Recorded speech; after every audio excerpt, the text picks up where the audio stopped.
Sempre all'ascolto di Radio Corsica Internazionale. Reportage, une émission qui vous est proposée par la rédaction d'RCI, à retrouver en images et en podcast sur le site de Radio Corsica Internazionale. Buongiorno e saluto a tutti.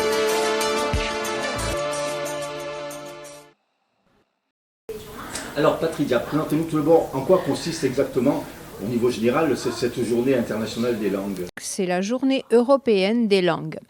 Et je crois qu'en fait, elle a lieu parce qu'aujourd'hui, le plurilinguisme est au cœur de l'institution européenne, qu'il est le pilier aussi de cette réflexion sur les sociétés. Voilà, des sociétés qui sont en fait dans la réalité plurilingue. Et je crois que c'est de ça que nous allons parler, de notre société à nous, de la Corse, qui a une réalité linguistique assez complexe, puisqu'on sait très bien que la langue officielle est le français. Il y a le corse aussi qui est sa langue historique, qui est aujourd'hui enseignée, mais qui espère un jour avoir les moyens justement d'une reconnaissance qui va lui permettre de s'émanciper et de retrouver sa place dans notre société. Ce qui est proposé aujourd'hui à travers l'enseignement par exemple des associations comme Pradigalingua qui font un gros travail. On est toujours en train d'essayer en fait de faire en sorte que notre langue retrouve sa place dans la société.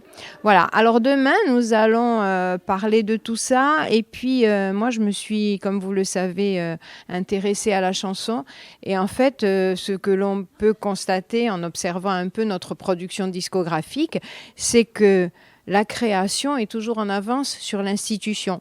Parce que depuis longtemps, dans la chanson, on a ces apports d'autres langues, on a ces confluences de culture, particulièrement, on le retrouve encore plus à partir des années 70 avec l'intérêt que la chanson a pu porter aux autres minorités, aux autres langues des minorités, et puis ensuite avec la world music et ces échanges qui ont eu lieu au niveau international à ce moment-là. Voilà.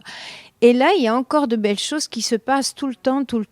On voit que dans les productions, nos artistes insulaires n'hésitent pas à convoquer d'autres langues, à chanter dans d'autres langues.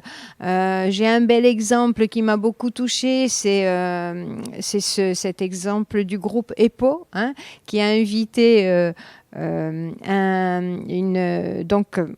c'est une belle histoire parce que c'est une histoire de voisinage. On a un voisin roumain, on boit le café avec lui et puis ça donne une chanson.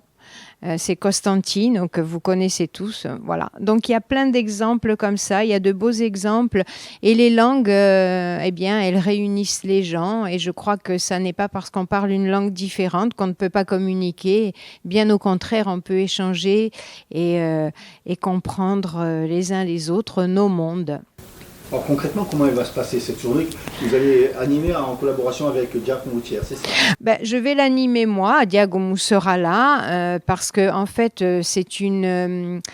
cette rencontre, elle est proposée par l'IITM et le Centre culturel universitaire, donc l'IITM dont Giacomo s'occupe. Voilà, donc Giacomo sera là, c'est lui qui m'a proposé d'animer cette rencontre. Et puis, j'espère que des artistes viendront, j'espère que chacun viendra, parce qu'en fait, le but, c'est aussi de faire entendre des langues, toutes les langues, de dire un poème, de chanter une chanson, d'échanger autour de ce qui est notre réalité, c'est-à-dire le plurilinguisme. Sempre all'ascolto di Radio Corsica Internazionale. Reportage, une émission qui vous est proposée par la rédaction d'RCI, à retrouver en images et en podcast sur le site de Radio Corsica Internazionale. Buongiorno e saluto a tutti.